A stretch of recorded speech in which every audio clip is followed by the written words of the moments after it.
Karachi chamber کے ارکان نے بجٹ کو سٹیٹس قرار دے دیا. کہا ضرور ترقی کرنا ہے لیکن حکومت IMF پروگرام میں الجھی ہوئی ہے, اس لیے مشورے ہیں کہ پبلک پرائیویٹ پارٹنرشپ میں یہ کام کیا جائے. حکومت قرض کا پیسہ بہا رہی ہے, انتظام کو منتقلی چاہیے. رپورٹ کر رہے ہیں جو نیوز کے نمائندے ریاض اینڈی. سب سے بڑے آمدنی کے سورس ٹیکس سے آئندہ مالی سال 15,064 ارب روپے جمع ہوں گے. نان ٹیکس آمدنی 5,336 ارب روپے ہوگی, یعنی 20,000 ارب روپے سے زائد رقم جمع ہوگی. اس میں سے صوبوں کے تقریباً 9,000 ارب روپے نکال دیں تو حکومت کے پاس بچے 11,000 ارب روپے, جس میں سے 8,000 ارب روپے سود کے نکالیں تو بچیں گے 3,000 ارب. باقی 7,000 ارب روپے قرض لے لیں گے. 3 سالوں میں حکومت نے 16,500 ارب روپیہ قرض لیا ہے اور یہ سلسلہ ایک زمانے سے جاری ہے.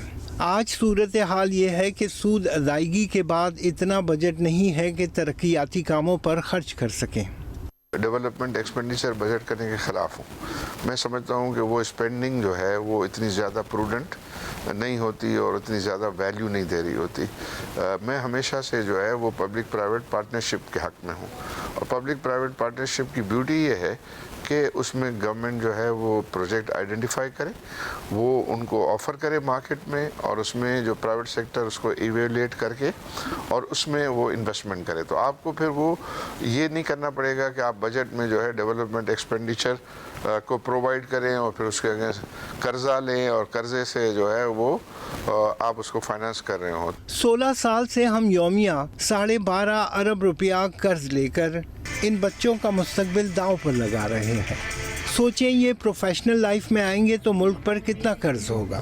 ہم نے کیا کیا, یہ اتنا بڑا چیمبر, یہ ہم یہ جو کام کر رہے ہیں ایکسپورٹر ہیں, اور ہم کو یہ چاہیے اور ہم کو وہ چاہیے. ہم نے کیا دیا اس ملک کو, کیا دیا ہم نے؟ 30 بلین 32 بلین. اور وہ جو 15 لاکھ لوگ ہیں جو باہر گئے ہیں پاکستان سے, انہوں نے 40 بلین ڈالر بھیج دیے. تو میں سمجھتا ہوں ہمارے لیے شرم کا مقام ہے. میں اپنے آپ کو سمجھتا ہوں, میں سمجھتا ہوں کہ we have failed, but we have failed because of the states policies. ترقی کرنا ہماری ضرورت ہے لیکن ہماری موجودہ سیٹنگ میں اس کی جگہ نہیں بن رہی ہے. گورنمنٹ کو پتہ ہے اس بات کا کہ یہ جو ہے نا یہ سارا وہاں پہنچ سکتا ہے جہاں ہم دیکھنا چاہتے ہیں. یہ 30 بلین 60 بلین ہو سکتا ہے. بجٹ کی سمت قرض بڑھانے پر ہے. اگر آپ ایکسپیکٹ کرتے ہیں کہ پاکستان کا مینوفیکچرر سپر ٹیکس بھی دے گا, مہنگی بجلی پہ بھی بنائے گا, تو یورپ کا بائر اس سے تو نہیں خریدے گا. وہ تو اپنی کاسٹ ہی میٹ کرے گا نا, اپنی جیب سے تو نہیں دے سکتا. حکومت اوسط سالانہ 4,593 ارب روپے قرض لے رہی ہے. حکومت کا ارادہ لگ بھگ اسی اوسط کے قریب قرض لینے کا ہے. اس سے 4% نمو ہوگی, قیمتیں 8.25% بڑھ جائیں گی.